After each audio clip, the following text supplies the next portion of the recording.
ఓం సాయిరామ్. సాయి భక్తులందరికీ నమస్కారం అండి. సాయిబాబా దయ వల్ల అందరూ ఎక్కడున్నా సుఖంగా సంతోషంగా ఎప్పుడు కూడా అష్టైశ్వర్య ఆరోగ్య అభివృద్ధితో ఉండాలని చెప్పి సాయి తరపున నేను కూడా మనస్ఫూర్తిగా కోరుకుంటూ ఈరోజు ఈ వీడియో అనేది మొదలు పెడుతున్నానండి.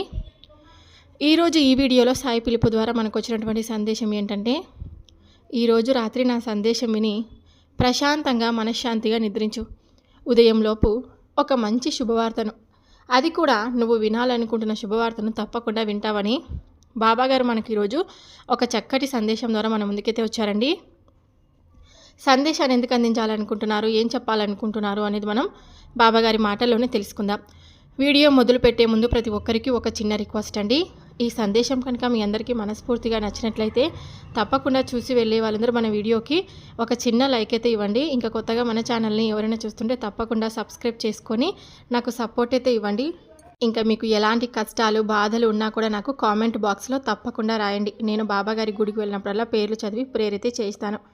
బాబాగారి సందేశాన్ని వినేకన్నా ముందుగా చాలామంది ఎక్కడెక్కడో జ్యోతిష్యం అనేది చెప్పించుకుంటూ ఉంటారు కదండి. కొంతమంది ప్రయోజనం పొందింటారు, కొంతమంది సమస్యలు తీరక ఎంతో మనోవేదనకు గురి అవుతూ ఉంటారు. కానీ ఈ గురువుగారి దగ్గర చూపించుకున్న ప్రతి ఒక్కరికి కూడా 100% పరిష్కార మార్గం లభించిందండి. చాలా నమ్మకమైనటువంటి గురువుగారు అనమాట. నేను కూడా చిన్న చిన్న సమస్యలుంటే గురువుగారిని తప్పకుండా కాంటాక్ట్ అవుతూ ఉంటాను. నా సమస్యలన్నిటికీ పరిష్కార మార్గం లభించిందండి. గురువుగారి నెంబర్ వచ్చేసి 8338555161. ఫోన్ ద్వారానే మీకు జ్యోతిషం చెప్తారండి గురువుగారు.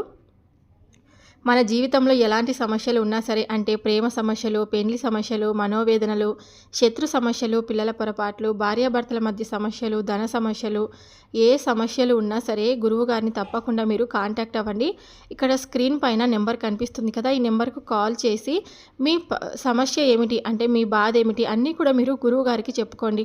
అలా చెప్పుకోవడం వల్ల సమస్యలన్నిటికీ తగినటువంటి పరిష్కారాలు పూజల రూపంలో కానీ, పరిహారాల రూపంలో కానీ చాలా చక్కగా వివరిస్తారు. చాలా నమ్మకమైనటువంటి గురువుగారండి. తప్పకుండా ప్రయత్నం చేసి చూడండి.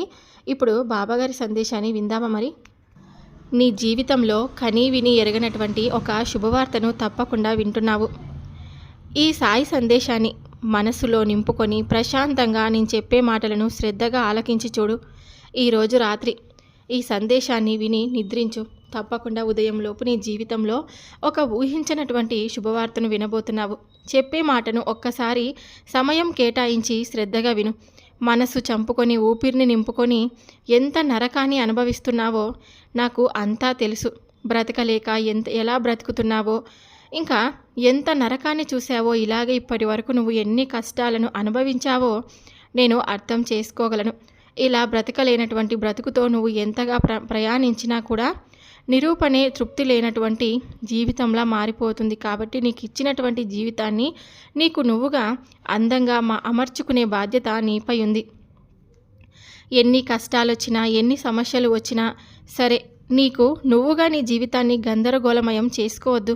అలాగే కష్టాలు సమస్యలు నిన్ను ఏమీ చేయలేవు. అవి కేవలం నీ దగ్గరకు వస్తాయి అంతే. దాన్ని చూసి నువ్వు బెదిరావంటే అవి నిన్ను ఇంకా భయపెడతాయి, అలాగే బాధిస్తాయి కూడాను. ప్రస్తుతం నువ్వు చేస్తున్న పని ఏమిటో తెలుసా? నీకు కావలసిన దానికోసం మర్చిపోయావు. దాని గురించి శ్రమించడం కూడా పూర్తిగా మానేశావు. కేవలం పోగొట్టుకున్న దాని గురించి ప్రతిరోజు కూడా ఏడుస్తూ ఉంటున్నావు. కానీ అది నీ మూర్ఖత్వం అవ్వడం తప్ప మరేది కాదు. ఒక మాట చెప్పనా? నీ మంచి కోరి బంధాలు కావచ్చు, నీకు మంచి చేసే బంధాలు కావచ్చు, ఎప్పుడు కూడా భగవంతుడితో సమానం. నీ చెడు కోరే బంధాలు, నీకు చెడు చేసే బంధాలు, అవి ఎప్పుడు కూడా చెత్తతో సమానం. అవి నిన్ను ఎప్పుడో వదిలేశాయి, కానీ నువ్వే వాటిని పట్టుకొని వేలాడుతూ ప్రతిరోజు వారి గురించి ఆలోచిస్తూ దుఃఖిస్తూ ఉంటున్నావు. కాబట్టి వారి గురించి పూర్తిగా మర్చిపో. గతం నుంచి ఎక్కువగా ఆలోచిస్తే నీకు బాధ తప్ప ఇంకేమీ ఉండదు, అసంతృప్తి తప్ప మరేవి మిగలవు. నీకు ఒక ఉదాహరణ చెప్తాను. విషం అంటే ఏంటో తెలుసా? మన తాహతకు మించి ఏదైనా కానీ ఎక్కువైనా కూడా అది విషంతోనే సమానమవుతుంది. అది ఐశ్వర్యమైన, అధికారమైన, ఆకలైన, కోరికైన, ఆఖరికి సోమరితనమైన, ప్రేమైన, ద్వేషమైన, ఇలా ఏదైనా కానీ మన తాహతకు మించి ఎక్కువగా ఆలోచించినా, లేదంటే మనకు అందని దాని గురించి పదే పదే కలలు కంటూ వాటి గురించి మితంగా ఆలోచిస్తూ మన దుఃఖానికి గురైనా సరే అదంతా కూడా విషంతోనే సమానం అవుతుంది కదా. కాబట్టి నీకు ఇప్పటికే ఎంతో బాధ మిగిల్చినటువంటి వారి కోసం నువ్వు ఎక్కువగా ఆలోచించి వారికి మరింత గుర్తింపు ఇచ్చేటువంటి అవసరం నీకు ఎప్పటికీ అసలు ఏమాత్రం లేదు. అలాగే ప్రతిరోజు కూడా వారి గురించి ఆలోచించవలసినటువంటి అవసరం కూడా నీకు లేదు. వారు కేవలం అవసరం ఉన్నప్పుడు మాత్రమే నీ చుట్టూ ఉన్నారు. అలాగే వారి అవసరం కోసం, అలాగే వారి ప్రతి పని కోసం నిన్ను బాగా ఉపయోగించుకున్నారు. తర్వాత వారికై వారే దూరమైపోయారు. పొగిడేవారు అందరూ కూడా ఆప్తులవ్వరు. అలాగే దానం చేసేవాళ్ళు అందరూ కూడా ధర్మాత్ములు కారు. ప్రతిఫలం కోసం పొగిడేవారు, ప్రతీకారం కోసం పొగిడేవారు ఉంటారు. అలాగే పుణ్యం కోసం దానం చేసేవారు ఉంటారు. మొహమాటం కోసం దానం చేసే వాళ్ళు కూడా ఉంటారు. అబద్ధాన్ని నమ్మడం చాలా తేలికైన పని. ఇది తెలుసుకోవడమే చాలా కష్టం. అలాగే చాలా సమయం కూడా పడుతుంది. అందుకే పొగిడే వాళ్ళందరికీ కూడా పల్లకి కట్టనవసరం లేదు. దానం చేసే వాళ్ళందరికీ కూడా పట్టం కట్టను అవసరం లేదు. ఇప్పుడు నువ్వు నిజాన్ని తెలుసుకోవడం చాలా కష్టంగా మారిపోయి ఇన్ని రోజులకు కాను వారి ముసుగులో నుండి బయటపడిన తర్వాత ఇప్పటికీ నీకు వారేంటో, వారి మనస్తత్వం ఏమిటో, వారు ఎలాంటి చేసినటువంటి మోసం ఏమిటో పూర్తిగా అర్థమైందని నేను అనుకుంటున్నాను. ఇకనైనా జాగ్రత్త వహించు. జీవితంలో అలాంటి చీడ పురుగులు చాలామంది నీకు ఎదురు పడుతూ ఉంటారు. కాబట్టి అలాంటి వారితో ముందు రోజుల్లో కాస్త నువ్వు ప్రయాణం కష్టతరంగా ఉంటుంది. అలాగే వారిని దాటుకొని వెళ్ళాలంటే కూడా చాలా కష్టంగా ఉంటుంది. అలాంటి వారందరికీ కూడా ఎదుర్కొని ఎప్పుడైతే నిలబడతావో అప్పుడే నీవు జీవితంలో తప్పకుండా విజయాన్ని సాధిస్తావు. ఈ మాటలన్నీ చెప్పడం వల్ల నీకు ఎలాంటి ఉపయోగం లేకపోవచ్చు, కానీ నీ మనసు కాస్త ఊరట అయినా చెందే విధంగా ఈ బాబా ప్రయత్నిస్తాడని మీకు తెలుసు కదా. ఎవరికైనా కానీ మీ నమ్మకాన్ని కానీ లేదంటే మిమ్మల్ని కానీ అవమానపరిచినప్పుడు, విచ్ఛిన్నం చెందినప్పుడు నీ మనసుకు మీకు ఎలా ఉంటుందో నాకు బాగా తెలుసు. కానీ భగవంతుడు ఉన్నాడు కదా, ప్రతీదీ కూడా చూస్తూ ఉంటారు. వారికి తగినటువంటి శిక్షను ఏదో ఒక రోజు అయితే తప్పకుండా అమలు పరుస్తాడు. గుర్తుంచుకో, నీకు న్యాయం జరిగేలా భగవంతుడు చూస్తాడు. బాబా ఎప్పుడు ఇలాగే చెప్తాడు. మనసుకు కాస్త ప్రశాంతంగా ఉండాలని చెప్పి ఎన్నో రకాలుగా ప్రయత్నాలు చేస్తాడు అని అనుకోవద్దు. నిజమే, ఈ బాబా చేసే ప్రతి ప్రయత్నం వెనుక ఒక అర్థం, పరమార్థం అనేది తప్పకుండా ఉంటుంది. ఈ సందేశం నువ్వు వినిపించేలా చేస్తున్నాను. ఈ సందేశం అయినా నేను చెప్పిన మాటలను అర్థం చేసుకొని అయినా సరే గతం గురించి మర్చిపోయి ప్రస్తుతం జరుగుతున్న దాని గురించి, అలాగే జరగబోయేటువంటి మంచి జీవితం గురించి ఆలోచించాలి తప్ప ఎప్పుడు కూడా నిన్ను వదిలేసిన వారి గురించో, లేదంటే కనీసం నీకు మర్యాద ఇవ్వని వారి గురించో ఆలోచించి నీ విలువ నువ్వే తెలుసుకునే వాడిలాగా మిగిలిపోవద్దు. వారి విలువను మరింత పెంచేలాగా చేయొద్దు.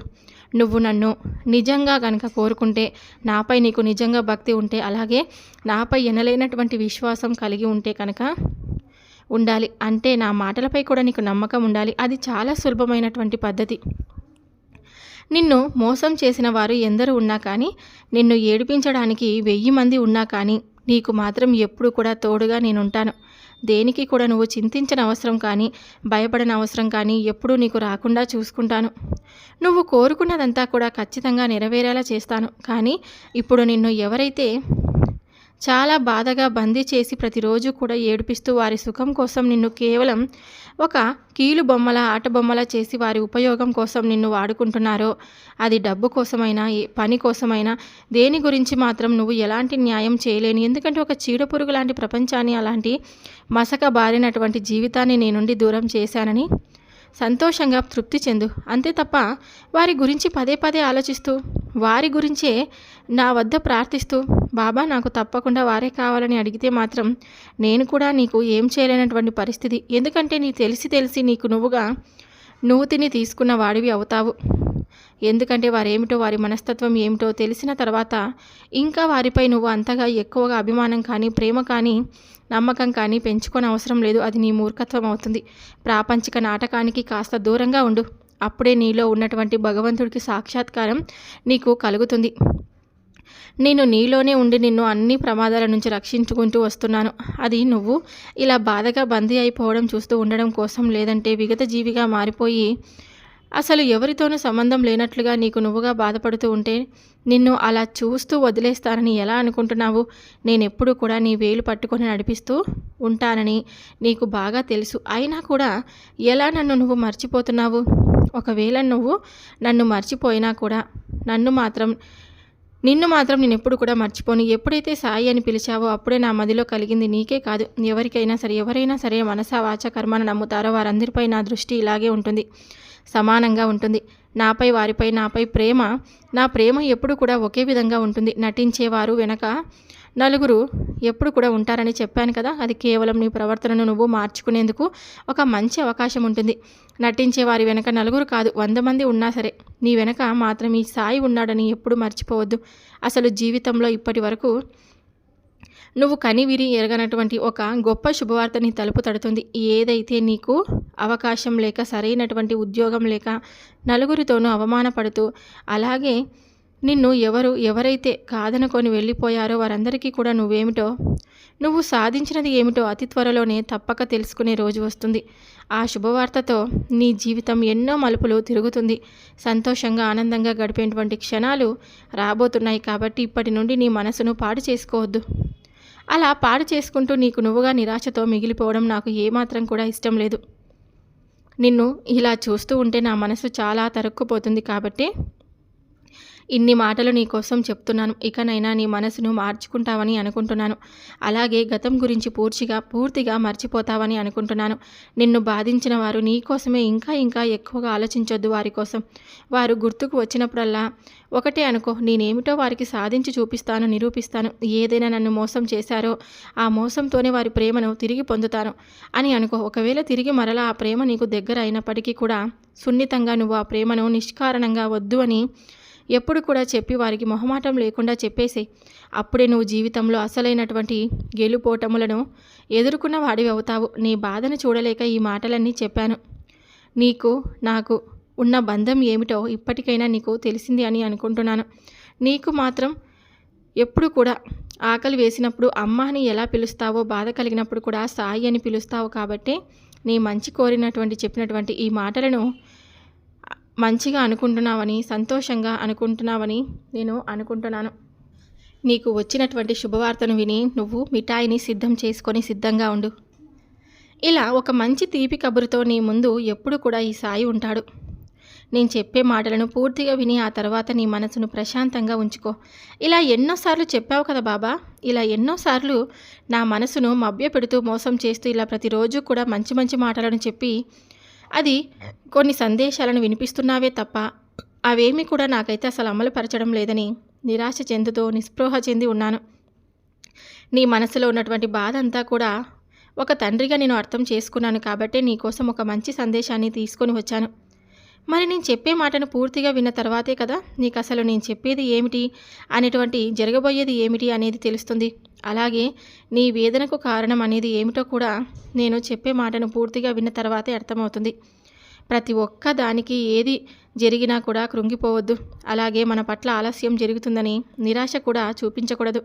నిజమే, నేను ఒప్పుకుంటాను. ఇప్పటికే నీ జీవితంలో చాలా నష్టం జరిగిపోయిందని, అలాగే చాలా బాధలను, కష్టాలను అనుభవించి ఉన్నావు. ఎన్నో బాధలను, సమస్యలను ఎప్పటికీ నీకు నీవుగా దిగమింగుకొని ఎవరికి చెప్పుకోలేక నరకాన్ని అనుభవించినటువంటి రోజులను కూడా చూశావు.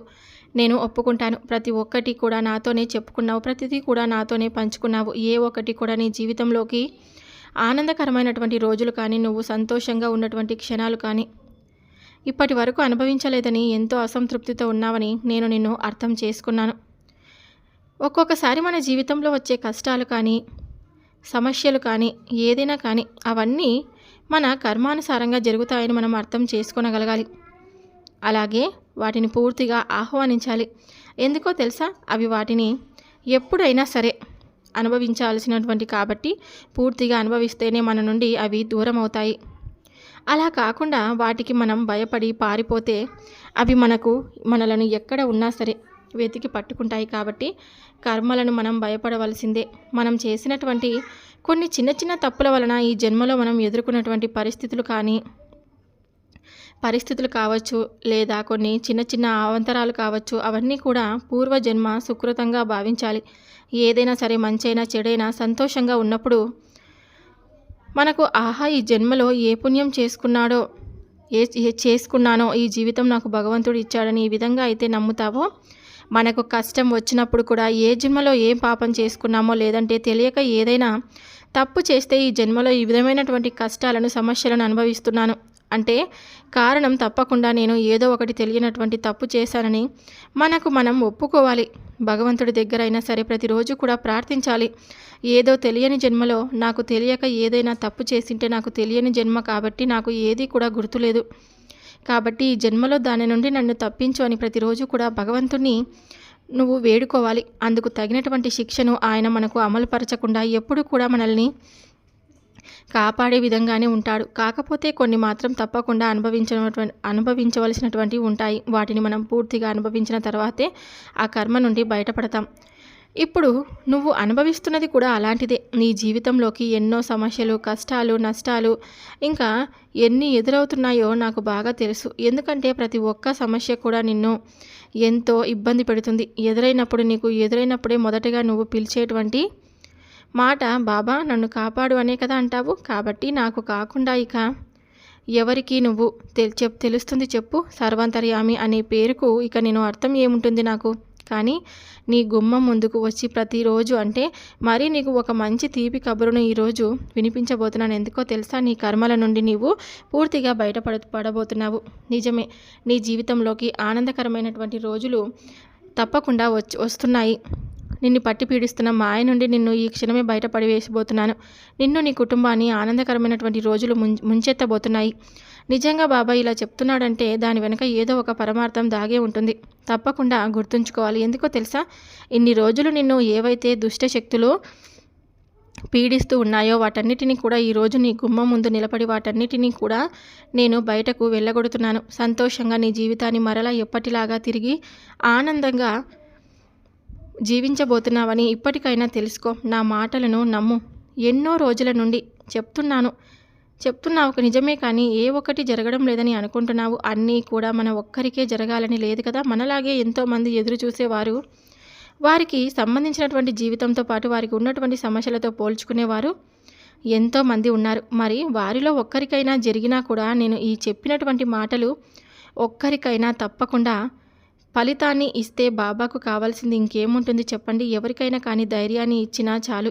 ఇది చాలా పుణ్యమే అవుతుంది. బాధలో ఉన్నవారికి మంచి మాటలను అందించిన వారు కూడా గొప్ప పుణ్యాత్ములే అవుతారు. ఆర్థిక ఇబ్బందులతో నలిగిపోతూ ఎప్పుడు కూడా ఉన్నటువంటి నీ కుటుంబానికి మంచి లాభం రాబోతుంది. నీకు రావాల్సినటువంటి ధనం ఇంకా నీ చేతికి అందలేదని కదా ఇన్ని రోజులు ఎన్నో సమస్యలను ఎదుర్కొన్నావు. సమయం గడుస్తున్న కొద్దీ నువ్వు నిర్వహించవలసినటువంటి కార్యక్రమాలు ఎలా జరగాలి అని ఆందోళన చెందుతూ ఎక్కువ ఇలా ఇబ్బందుల పాలయ్యావు. నీకు ఎంతో అత్యవసరమై ఇంతగా ఆలోచించావు తప్ప ధనంపై ఉన్నటువంటి వ్యామోహంతో కాదు. నాకు తెలుసు కదా, పదే పదే నన్ను వేడుకుంటూ ఉంటావు. నువ్వేమీ ఆందోళన చెందనవసరం లేదు. ఇక నుండి వ్యతిరేకమైనటువంటి ఆలోచనలు అసలే చేయనవసరం లేదు. తప్పకుండా నీకు సమయానికే ధనం అందచేసేటువంటి బాధ్యత నాది. నువ్వు ఏమీ భయపడొద్దు. ఈరోజు అంటే తప్పకుండా రేపటి రోజు నుండి నువ్వు అనుకున్నటువంటి పనులను కావలసినటువంటి ధనం నీ చేతికి అందుతుంది. అదంతా కూడా నీ సొమ్మే కదా. ఆ సొమ్ముతో నువ్వు ఏవైతే కార్యక్రమాలను నిర్వహించాలని అనుకుంటున్నావో ఆ కార్యక్రమాలు అన్నీ కూడా సక్రమంగా నువ్వు తప్పకుండా విజయవంతంగా నిర్వహించగలుగుతావు. అలాగే నీ కుటుంబానికి అవసరమైనటువంటి అవసరాలన్నీ తప్పకుండా నువ్వు తీర్చగలుగుతావు. ఒక్కొక్కసారి చిన్న చిన్న ఆటంకాల వలన నీ ధనం అయినా సరే నిన్ను చేరుకోవడానికి సమయం పడుతుంది. అటువంటి సమయంలో మనకు అనుకోవలసినటువంటి అవసరాలు వస్తే కనుక అవి కాస్త గట్టెక్కడానికి ఎలా చేయాలా అని ఆందోళన రావడం ప్రతి ఒక్కరిలోనూ సహజమే. నువ్వేమీ కంగారు పడనవసరం లేదు. ఎప్పుడు కూడా బాధపడనవసరం అంతకన్నా లేదు. జీవితం చాలా చిన్నది. అందులో మనం ఎలా గడిపాము అనేటువంటి విషయాలన్నీ గుర్తుకు తెచ్చుకుంటూ ఉండు. ధనం అంతా కూడా నీకు తప్పకుండా అందేలా చేస్తాను. దానివల్ల నీవు అనుకున్నటువంటి పనులన్నీ కూడా విజయవంతంగా ఎటువంటి ఆటంకం లేకుండా నెరవేర్చుకోగలుగుతావు. నీ మనసును ముందు ప్రశాంతంగా ఉంచుకో. తర్వాత వ్యతిరేకమైన ఆలోచనలను ఎప్పుడు కూడా నీ మదిలోనికి రానివద్దు. ప్రశాంతంగా ఉంటావని నాకు మాటిస్తావా? నీకు అంతా మంచే జరుగుతుంది. తప్పకుండా నువ్వు కోరుకున్నట్లుగా నువ్వు చేయాలనుకుంటున్నటువంటి ప్రతి కార్యక్రమాన్ని చక్కగా నేను విజయవంతం చేపిస్తానని నీకు మాటిస్తున్నాను. ఇప్పటి నుండి నువ్వు చక్కగా అన్ని పనులు చేసుకుంటావు. ఈ విధంగా నాకు మాట ఇవ్వాలి. ఇదే ఇప్పుడు నేను చెప్పిన విధంగా ప్రతి ఒక్క మాటను గుర్తుంచుకొని ఇప్పుడు కాకపోయినా మరలా జీవితంలో ఎప్పుడైనా కానీ చిన్న చిన్న ఆటంకాలు కానీ చిన్న చిన్న సమస్యలు కానీ ఎదురైనప్పుడు నిరాశతో కూరుకుపోవద్దు. అలాగే ఎట్టి పరిస్థితిలోనూ వ్యతిరేకమైనటువంటి ఆలోచనల జోలికి అసలు పోవద్దు. ఎందుకంటే అవన్నీ కూడా నిన్ను ఇంకా ఇంకా కృంగతీసేలా చేస్తాయి. కాబట్టి ఇప్పుడు ఏ విధంగా అయితే నువ్వు జీవితంలో ప్రతి సమస్యను ఎదుర్కొన్నావో రాబోయేటువంటి రోజుల్లో అలాంటి చిన్న చిన్న సమస్యలు వచ్చినప్పుడు ధైర్యంగా నిలబడాలి. ఏదైనా పెద్ద ముప్పు వచ్చినప్పుడు నీకు అండగా నేను ఎప్పుడూ ఉంటానని నీకు బాగా తెలుసు. అలాంటి అవాంతరాలు కానీ, అలాంటి పెద్ద పెద్ద ముప్పులు కానీ నీ వద్దకు వచ్చినప్పుడు తప్పకుండా అవి నిన్నేమీ చేయలేవు. ఎందుకంటే ముందు అవి నిన్ను ఏదైనా చేయాలి అనుకుంటే నన్ను దాటి రావాలి, నీ వద్దకు రావాలి. నేను ఎప్పుడు నిన్ను కాపాడుతూనే ఉంటానని గుర్తుపెట్టుకో. సో విన్నారు కదండి, బాబాగారు ఇచ్చినటువంటి ఈ సందేశం మీ అందరికీ మనస్ఫూర్తిగా నచ్చినట్లయితే తప్పకుండా చూసి వెళ్ళే వాళ్ళందరూ మన వీడియోకైతే ఒక చిన్న లైక్ అయితే ఇవ్వండి. ఇంకా కొత్తగా మన ఛానల్ని ఎవరైనా చూస్తుంటే కనుక తప్పకుండా ఛానల్ని సబ్స్క్రైబ్ చేసుకొని వీడియో నచ్చినట్లయితే లైక్ చేయడం మాత్రం మర్చిపోవద్దండి. మరొక వీడియోతో మళ్ళీ కలుద్దాం. Thank you for watching. Survey జనా సుఖినో భవంతు. ఓం సాయిరామ్.